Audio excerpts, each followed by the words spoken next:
언니가 나를 대신해 맞선 보게 했어. 하지만 종말이 다가오니 맞선은 어려워졌다. 각성해도 나를 보물처럼 예뻐해줘. 언니가 극도로 미쳐버렸다. 좀비 떼를 불러들여 전원 전멸시켰다. 다시 눈을 뜨니 맞선 날로 돌아왔다. 그는 바로 맞선을 선택했다. 하지만 그는 몰랐다. 내가 찬 옥팔찌 임천이 진짜 비밀 병기라는 것을.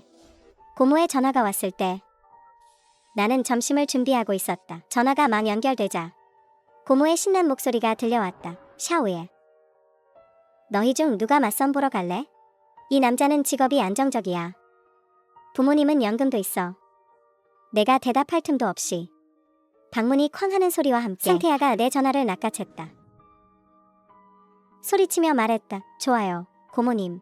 야부릇 같은 사회공포증 불쌍한 사람은 가면 분명히 대화를 끝내버릴 거야. 차라리 이 연예인인 내가 갈게. 아까는 그냥 부끄러웠을 뿐이야. 고모는 감원에 넘어가 승낙했다. 일일이 나에게 필승의 눈빛을 던졌다. 고모는 그가 처음에는 동의하지 않았다는 걸 모른다. 나중에 다시 자진해서 간 이유는 무엇인지. 하지만 나는 전생을 훤히 알고 있다. 이리리는 인터넷 소설에 빠져 있었다. 가장 부러워한 것은 평범한 여주인공이 거침없는 사장님을 만나 결국 지고지순한 신분 상승 스토리. 현실에 맞선은 깔보았다. 그래서 내가 맞선을 보러 가자 그는 오히려 내가 자립하지 못한다고 비웃었다. 꽉 막힌 머리. 그는 바로 돌아서서 아이돌 콘서트를 보러 갔다. 하지만 아무도 종말이 갑자기 터질 줄은 몰랐다. 2년 후 다시 그를 만났을 때 그는 머리는 헝클어지고 얼굴은 더러웠다. 자랑스러운 얼굴이 망가졌다. 하지만 나는 무사했다. 의식주에 걱정이 없었다. 맞선 남 예판이 나를 기쁘게 하기 위해 치유계열 초능력자를 불러 이리리를 치료하게 했다. 물과 음식을 주었다. 심지어 다른 사람처럼 임무를 나가지 않아도 되었다. 안전한 기지에 계속 머물 수 있었다. 하지만 그는 고마워하기는커녕 더욱이 자신의 처지를 모두 내 탓으로 돌렸다. 내가 그의 인생을 빼앗았다고 생각했다. 예판 오빠, 원래는 내가 만나러 갔어야 했다. 내가 내 기회를 빼앗지만 않았어도 이런 호의호식하는 수령 부인은 내가 되어야 마땅해. 그는 예판을 여러 번 유혹했다. 자신의 고통을 하소연했다.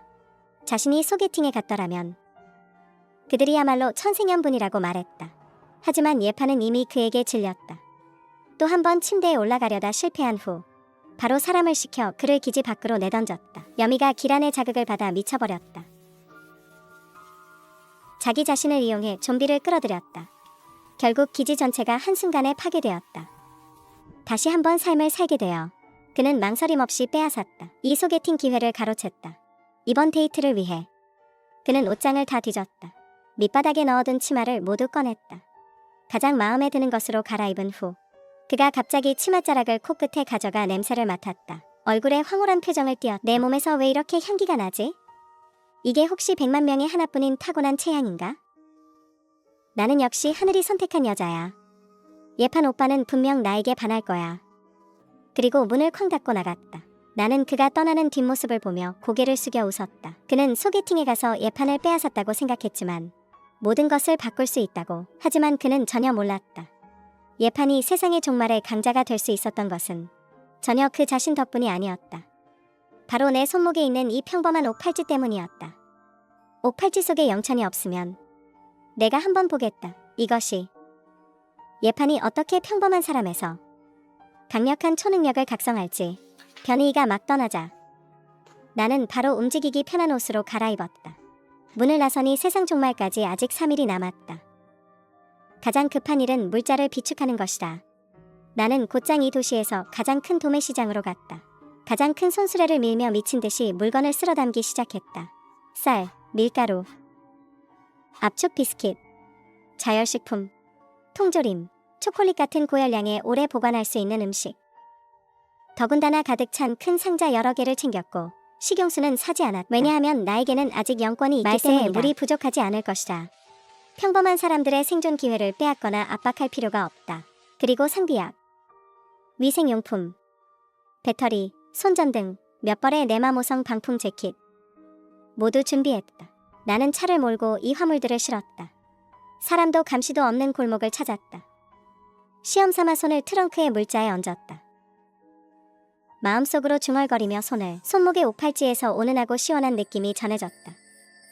다음 순간 눈앞에 솟아시 물자들이 허공에서 사라졌다. 내 마음이 동했다. 옥팔지 내부. 농구장만 한 크기의 공간 안에 내가 산 물건들이 조용히 구석에 누워 있었다. 공간이 활성화되었다. 게다가 공간 중앙에서 하얀 액체를 계속 뿜어내는 샘. 그것이 바로 내 전생에 의지해 살았던 영천이었다. 이 보장이 생기니 내 자신감이 더 생겼다. 막 집에 가려고 할 때 전화가 한 통 왔다. 소개팅을 주선한 고모였다. 3년 전 부모님이 돌아가신 이후 이 친척들은 우리 집과 일찍이 왕래가 끊겼다. 오직 고모만이 우리를 걱정해 주었다. 내가 전화를 받자마자 고모의 기쁜 목소리가 들려왔다. 소여봐. 이이가 고모가 소개한 사람을 너무 마음에 들어 했어. 방금 나한테 전화해서 자기와 예판이 첫눈에 반했다고 말했어. 두 사람이 당장 결혼하고 싶어 한다고. 나는 마음속으로 냉소했다. 이이도 당연히 급하지. 그는 말세가 오기 전에 미래의 기지 지도자와 관계를 맺으려고 한다. 고모의 말투가 갑자기 난처해졌다. 하지만 그가 빨리 결혼하고 싶다고 했어. 나한테 물어보더라. 먼저 그에게 큰 빨간 봉투를 예물로 줄 수 있냐고. 나는 바로 그의 고모를 끊었다. 그건 그의 일이다. 그래? 며칠 동안 집에 계시는 게 좋겠어요. 먹을 것을 많이 비축해두세요. 그가 추궁하기를 기다리지 않고 나는 바로 전화를 끊었다. 역시 얼마 지나지 않아 친척들의 전화가 하나둘 걸려왔다. 모두 여동생이 그들에게 돈을 빌리려 한다고 했다. 결혼한다고 하더라. 그는 완전히 자신과 예범을 묶어버리려는 작정이다. 심지어 미리 인정을 써가면서까지. 표면적인 일도 충분히 하려 한다. 하지만 그는 전혀 몰랐다. 내 옥팔지가 없으면 임천 예범은 아무것도 아닌 평범한 사람에 불과하다. 하지만 그가 돈을 빌린 것은 결혼식 때문이 아닌 것 같다. 생각하다가 집에 있는 CCTV를 켰다. 거실 CCTV 화면에는 셀 수 없이 많은 물자가 거의 공간을 가득 채울 정도였다. 문과 창문도 모두 보강되었다. 예의와 예, 범이 한 번씩 집으로 물건을 나르고 있다. 보아하니 빌린 돈을 모두 물자 구매에 사용한 것 같다. 그래도 아주 멍청하지는 않다. 화면 속에 이와 예범이 한 번씩 집으로 물건을 나르고 있다. 두 사람이 숨이 차도록 나르고 있다. 그래도 여전히 달라붙어 그치지 않는다. 예범 오빠, 이 물건들이 있으면 우리는 계속 함께 있을 수 있어. 나는 냉담하게 지난 생을 바라보았다. 풍진을 겪은 후 나는 음식을 비축하는 습관이 생겼다. 이전 생에서 종말이 터진 후 비축한 음식은 간신히 나와 예범이 2달을 살 정도였다. 하지만 내가 물자를 비축할 때는 모두 몰래 했다. 예의는 유난히 이렇게 큰 규모로 해댔다. 역시 다음 순간 내 휴대폰이 진동했다. 입주자 단체방에서 누군가 나를 멘션했다. 애섬동 1806호 입주자. 내 집에 이렇게 많은 물건을 사다니. 무슨 소식이라도 있어서 또 도시 봉쇄라도 하는 거야? 나는 이 메시지를 보고 웃었다. 나는 대답하지 않았다. 하지만 아래에는 이미 많은 입주자들이 따라 폭발했다. 예일이리가 입주자 그룹에 안 들어갔다고 게시했다. 나는 당연히 그에게 말할 생각도 없었다. 어차피 종말 시대의 가장 무서운 것은 좀비가 아니다. 바로 헤아릴 수 없는 인간의 마음이다. 나의 착한 여동생아. 내가 무사히 버틸 수 있기를 바란다. 내 예범 오빠가 초능력을 각성하는 그날까지. 환생한 언니는 맞선을 선택했다. 어렵게 금대퇴를 붙잡았다. 하지만 그는 몰랐다. 돈이 진짜로 그 남자를 초능력 각성시킨 것은 내 옥팔지 영천이었다. 그리고 이번 생에는 그것을 삼촌에게 바치기로 결심했다. 나는 세상에 종말이 올 것을 예지했다. 나는 공간이 있는데 그 안에 영천이 있다. 결과적으로 전화 상대방이 3초 동안 침묵하다가 바로 끊었다. 전화가 끊겨서 소용없었다. 그래서 인터넷에 글을 올렸다. 나는 전생의 모든 피눈물 나는 교훈을 72시간 비상 비축 목록부터 위기 상황에서의 자기 방어 기술까지 조금도 아끼지 않고 적어 올렸다. 그런데 글이 올라가자 순간적으로 하하 소리에 묻혀버렸다. 내 말 들어줘서 고마워요. 사계절을 따뜻하게 했어. 종말이 정말 좋아. 내 주택대출과 자동차 대출을 드디어 갚지 않아도 돼. 중독 망상증으로 진단됨. 6병원에 예약하길 권함. 치료를 지체하지 마세요. 10분도 안 돼요. 내 글이 가랑눈 속에 가라앉았다. 전체 네트워크에서 가장 큰 웃음거리가 되어 나는 고개를 숙여 손목에 있는 그 온화한 옷팔찌를 바라보았다. 마음속이 오미잡진했다. 전생에 나와 예범은 슈퍼마켓에 갇혔다. 물 한 병 때문에 그가 실수로 나를 무너지는 선반으로 밀었다. 유리가 팔을 베었다. 선열이 옷팔찌를 물들였다. 뜻밖의 공간이 열렸다. 그 안에 한 조각의 천지가 있었다. 또한 한 조각의 맑은 샘이 있었다. 그때 나는 영천의 작용을 확신하지 못했다. 그저 몰래 예범의 진흙물에 몇 방울 넣을 용기만 냈다. 3일 동안 관찰한 후 그는 아무 일도 없었을 뿐만 아니라 오히려 몸이 더 좋아졌고 결국 힘의 능력까지 각성했다. 하지만 지금 내가 스스로 영천을 마셔도 능력이 각성되지 않고 남에게 주면 사람 마음을 알 수 없으니 차라리 바로 상납하는 게 낫다. 먼저 집에 가보기로 했다. 집에 돌아왔더니 일일이 나더러 나가 살라고 한다. 종말 전에 먼저 거처를 해결해야겠다.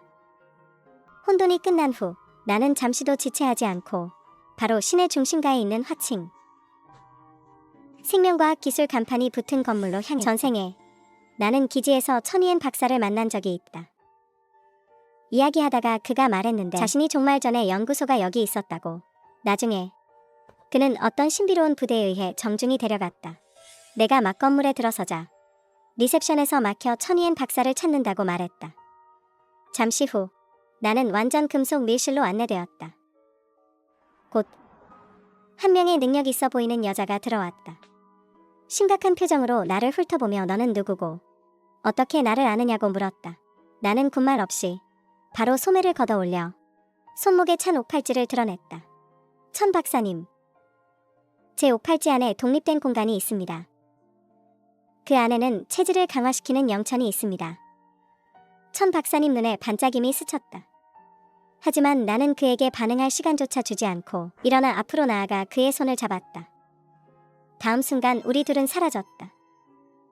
우리가 다시 나타났을 때 감시실은 쥐 죽은 듯 조용했다. 모두가 천 박사님에게 시선을 돌렸다. 그의 얼굴에는 충격이 가득했다. 깊은 숨을 들이쉬며 통신기에 힘겹게 고개를 끄덕였다. 하지만 이게 끝이 아니었다. 나는 불이 붙은 쇠를 두드리듯 기회를 미래의 잡아 참상을 울며 말했다. 미래에는 좀비가 횡행하고 도시는 폐허가 되며 모든 사람이 절망 속에 살게 될 것이다. 생존자가 살아남기 위해 어쩔 수 없이 어둠에 굴복했다. 더 이상 새벽을 볼 수 없었다. 여러분, 꼭 저를 믿어주세요. 두 줄기 뜨거운 눈물이 결국 볼을 타고 흘렀다. 나는 원래 방관할 수도 있었다. 공간에 의지해 침실에 토항제나 되려고 했다. 하지만 나는 아파트 아래를 잊을 수 없다. 항상 나에게 사탕을 쥐어주던 장할머니. 잊을 수 없다. 폭우를 뚫고 배달을 오던 그리고 괜찮다고 말하지 말라는 샤오거를 더욱 잊을 수 없다. 위난의 순간에 항상 앞장서던 미채색의 그림자를. 전생에는 어쩔 수 없었다. 이번 생에는 단호하게 팔찌를 벗었다. 탁자 위에 놓았다. 그것을 국가에 주는 것이 내가 가진 것보다 유용하다. 그런데 진 박사가 팔찌를 다시 밀어왔다. 우리는 당신을 믿습니다. 하지만 그것이 당신을 주인으로 당신이 인정했습니다. 보관하는 것이 가장 안전합니다. 이렇게 나는 가장 특별한 후방 요원이 되었다. 절대적으로 안전한 환경에서 끊임없이 린치한수를 꺼냈다. 그들의 연구와 저장을 위해 공급했다. 내가 너무 지쳐서 손가락조차 들 수 없을 때 휴대전화는 이미 난리 났다. 내가 전에 온라인에서 조롱받던 게시물이 권위기관에 의해 상단 고정되었다. 더 자세한 설명서도 덧붙여졌다. 모두에게 물자를 비축하라고 촉구했다. 미래를 믿어 드디어 안심했다. 그런데 바로 그때 익숙한 번호가 걸려왔다. 사업, 전화 너머로 그의 가식적인 목소리가 들렸다. 야부헤이, 콘서트 보러 안 갔어? 다 실명제잖아. 내가 어떻게 가? 그는 역시 연기를 계속할 수 없었다. 목소리가 순간 차가워졌다. 야부헤이, 너도 환생한 거지? 내 대답을 기다리지 않고 그는 비꼬기 시작했다. 인터넷에 그 바보 같은 위징티에 내가 올린 거지? 너는 정말 대단한 성모구나. 전생에 너는 예판 오빠에게 의지해 겨우 연명했잖아. 이 생에 남자는 없다. 내가 한번 보자. 내가 누구에게 기댈 수 있는지. 누구에게 기대든 남자에게 기대는 건 아니야. 예일은 화가 나서 말을 못했다. 마지막으로 한마디 남겼다. 너 기다려. 그리고 부끄럽고 화가 나서 전화를 끊었다. 나는 휴대폰을 내려놓았다. 기분이 상쾌했다. 종말이 찾아온 그날까지. 하지만 이번 생에는 모든 것이 완전히 달랐다. 내 경고 덕분에 모두가 미리 준비를 하고 있었다. 드문드문 좀비가 나타나기 시작했을 때 곧바로 신속하게 격리 통제되었다. 우리 쪽은 잔잔했다. 하지만 외국은 이미 인간 지옥이었다. 화면 속 한때 번화했던 도시는 불길이 치솟았다. 수많은 사람들이 절망 속에서 울부짖었다. 바로 그때 인터넷에 고화질 영상 하나가 폭발적으로 퍼졌다. 순식간에 전체 네트워크를 폭발시켰다. 영상 속 한 명이 입고 있는 특수 제작된 전투복의 전사가 하늘에서 내려왔다. 안정적으로 몇 마리 좀비 사이에 착지했다. 그가 손을 들어 올리자 눈부신 황금색 불꽃이 허공에서 일어났다. 정화의 고리로 변해 순간적으로 확산되었다. 닿는 곳마다 모든 좀비가 순식간에 제가 되었다. 영상의 설명문은 단 한 문장이었다. 새벽이 이미 왔다. 댓글창이 완전히 들끓었다. 이게 무슨 신선 같은 특수 효과야. 아니야, 이건 진짜야. 너희들 언제 몰래 나 빼고 수련한 거야. 너무 멋져. 안정감이 폭발해. 이 생에 중국에 태어난 것 후회 없어. 그럼 일반인도 초능력을 각성할 기회가 있나? 상상도 못하겠어. 내가 불을 조종할 수 있다면 나는 얼마나 행복한 소녀가 될까? 종말 이후 마트 선반은 이미 텅 비었다. 내가 전에 살던 그 건물. 곧 누군가 솥을 설치했다. 그러고 나서 그들은 나를 떠올렸다. 입주자 모임에서 누군가 나를 야부르기라고 태그하기 시작했다. 너 집 며칠 전에 문 밖에 라면 여러 상자를 옮기지 않았어? 좀 내놔서 급한 걸 구해줘. 이웃사촌인데 말이야. 사람이 너무 이기적이지 마. 나는 아무 말도 하지 않았다. 나는 그들이 그냥 입으로 불평하는 줄 알았다. 그런데 위층 아이가 한밤중에 열이 나서 매운 과자를 먹고 싶다고 했다. 부모님은 시끄러워서 정신이 혼미해졌다. 바로 단체방에서 내 이름을 불렀다. 아직 어둡지도 않은데 너는 음식을 우리에게 주지 않는다. 내 마음은 썩었다. 바로 누군가가 따라했다. 비꼬는 듯한 말투로 물었다. 우리 자매가 좀비가 된 거 아니냐? 아니면 왜 아무 말도 없는 거냐? 하필 옆집 아주머니가 친구를 사귀었다. 매일 고기 냄새가 나는 건 말도 안 된다. 안에 숨어서 무슨 좋은 걸 먹고 있는지 모르겠다. 이제 끝났다. 그 아이 부모가 바로 단체방 대화를 캡처했다. 사진을 인터넷에 올렸다. 제목은 침실 이웃이 물자를 비축했다였다. 죽는 걸 보고도 구하지 않았다. 내 휴대폰 번호, 집 주소가 순식간에 다 까발려졌다. 전화가 폭발하듯 걸려왔다. 쪽지에는 내 조상에게 하는 안부가 가득했다. 18대의 친절한 축복. 그때 예의의 문자가 떴다. 글자 사이사이에 남의 불행을 즐기는 기색이 가득했다. 유명해진 맛이 어때? 전생보다 더 화려하지? 나는 입가를 찡그렸다. 대답하기 귀찮았다. 그가 곧 웃지 못할 거라는 걸 알았다. 역시나 이웃들의 원한이 단체방에서 완전히 폭발했다. 그에게 무슨 헛소리를 하냐. 바로 집에 가서 빼앗아 오자. 내가 원래 잠잠했던 단체방을 살펴보자. 순간 여러 개의 응답이 터져나왔다. 나는 미리 설치해둔 감시 카메라를 켰다. 화면 속에는 예의와 예판이 우즈한 무더기를 둘러싸고 있었다. 자열합파들 데우고 있었다. 두 사람이 입에 기름을 흘리며 먹고 있었다. 예판의 얼굴에는 약간의 불안함이 떠올랐다. 우리 이렇게 만약 그들이 정말 찾아오면 집에 와서 어떻게 하지? 예의는 오히려 의기양양한 표정이었다. 그를 흘겨봤다. 뭘 무서워해. 그들이 찾는 건 야부레이지 내가 아니야. 게다가 복도는 안전하지 않아. 용기 10개를 줘도 밖에 나가지 못해. 그는 큰 조각의 샤브샤브 고기를 집어서 예판의 입에 쑤셔 넣었다. 징그럽게 달라붙어 다가갔다. 예판 오빠. 내 이능이 각성할 때까지 기다려. 우리는 이걸 자본으로 삼자. 한쪽의 패자가 되자. 그때 내가 보스가 되고 내가 마누라가 되게. 두 사람은 의외라는 듯 몸을 떨며 웃고 있었다.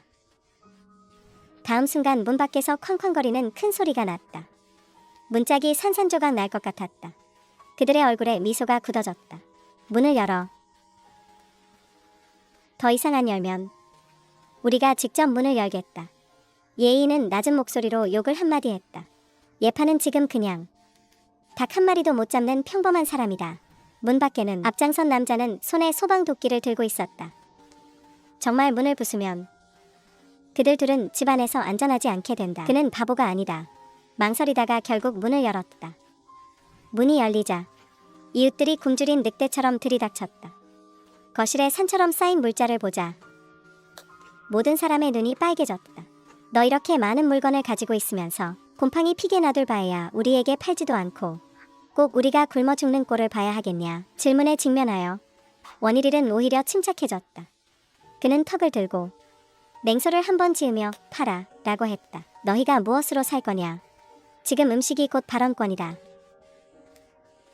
그는 말투를 바꾸었다. 거만한 표정으로 선언했다. 하지만 내 예판 오빠는 미래의 강력한 병계 초능력. 자, 너희는 지금 예판 오빠의 부하가 될 수 있다. 앞으로 너희를 반드시 호의호식하게 해줄 거다. 초능력자라는 세 글자를 듣자 이웃들은 분명히 잠시 멈칫했다. 눈빛에 두려움과 의심이 섞여 있었다. 앞장선 남자는 그래도 침착했다. 그는 예의를 바라보며 내가 있다고 하면 있다 고 말했다. 좋아, 한번 보여주게 해봐. 우리 좀 보자.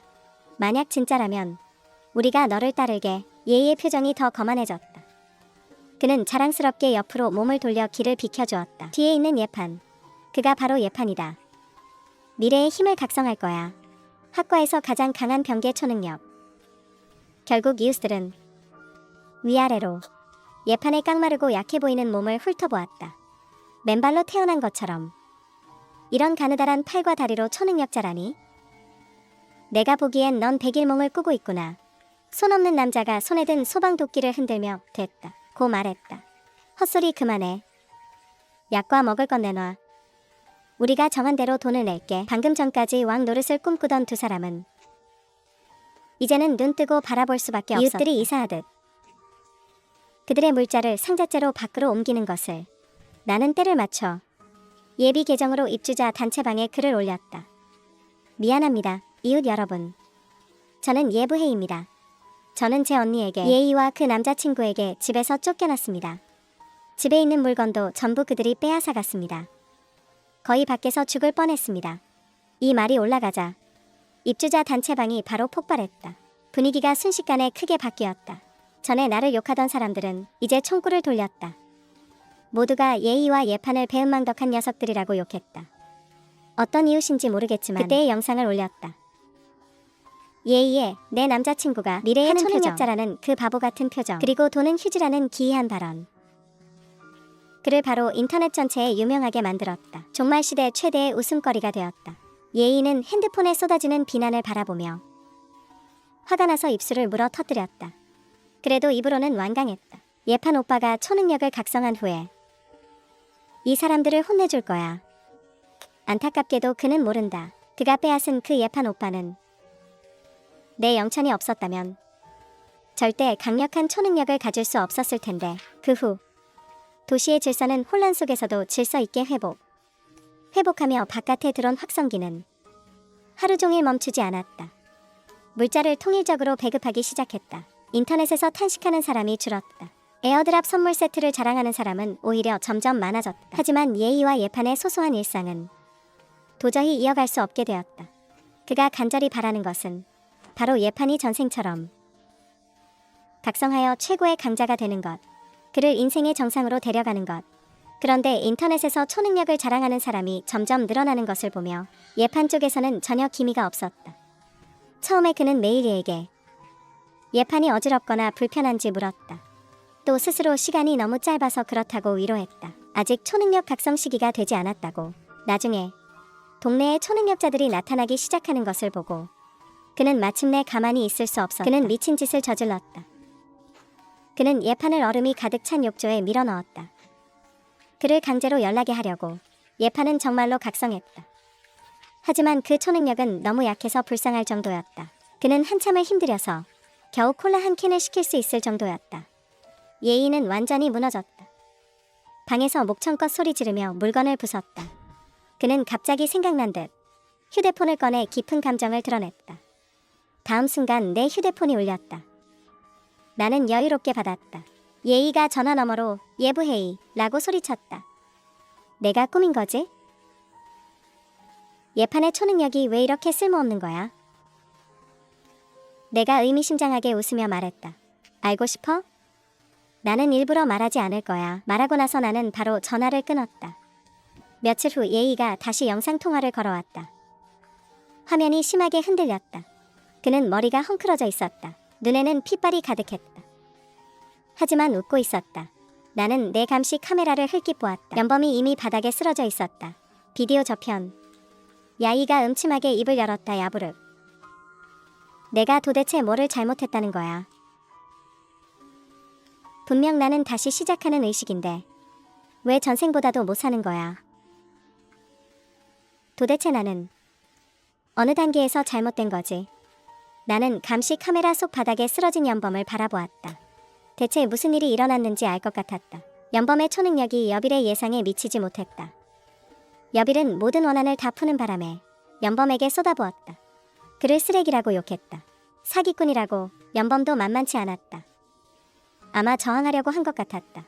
결국 자신보다 더 정말 생존 법칙에 익숙한 여빌의 손에 죽었다. 나는 카메라 속 완전히 미쳐버린 그를 바라보며 마침내 입을 열었다. 언니. 전생에 나는 너를 찾으러 가려고 했어. 그런데 연범이 나를 막았어. 그가 나를 가뒀어. 매일 그에게 생수를 제공하라고 강요했어. 내가 기지로 와서 나를 찾았을 때 그는 나를 그렇게 사랑하는 척했어. 그냥 외부인에게 보여주기 위한 연극이었을 뿐이야. 환생 후 나는 이것이 새로운 기회라고 생각했어. 우리 자매가 모두 살 수 있을 거라고. 그런데 너는? 내가 눈을 뜨자마자 한 첫 번째 일은 나를 속여서 콘서트 보러 나가게 한 거야. 나를 죽이려고 한 거야. 예일이. 길은 내가 스스로 선택한 거야. 전생에 내가 연범을 유혹한 걸 질투한 것부터 이번 생에 내가 나를 문 밖으로 밀쳐낸 것까지 모든 단계는 내 자신의 선택이야. 그는 듣고 멍해졌다. 그러고는 울고 웃었다. 온몸이 경련하기 시작했다. 다시 한번 내가 바로 주인공이야. 다시 한번 나는 반드시 너를 이길 수 있어. 그가 미친 듯이 웃었다. 입속으로 중얼거렸다. 나는 반드시 이겨야 해. 비틀거리며 창틀에 올라갔다. 다음번은 없을 거야. 반년 후 희석된 제로 샘물의 도움으로 첫 번째 초능력자로 구성된 구조대 정식 설립. 전국 각지에 깊숙이 들어가 헬리콥터가 도시들을 날아 지나갔다. 약재를 뿌렸다. 1년 후 생활은 완전히 정상으로 돌아왔다. 우리는 전 세계에서 가장 안전한 곳을 만들었다. 말세 18개월 차. 라디오에서 오랜만에 유행가가 흘러나왔다. 지난 한 페이지는 이미 넘어갔다. 우리 모두 새로운 시작을 향해 가고 있다. 날이 갈수록 좋아질 것이다.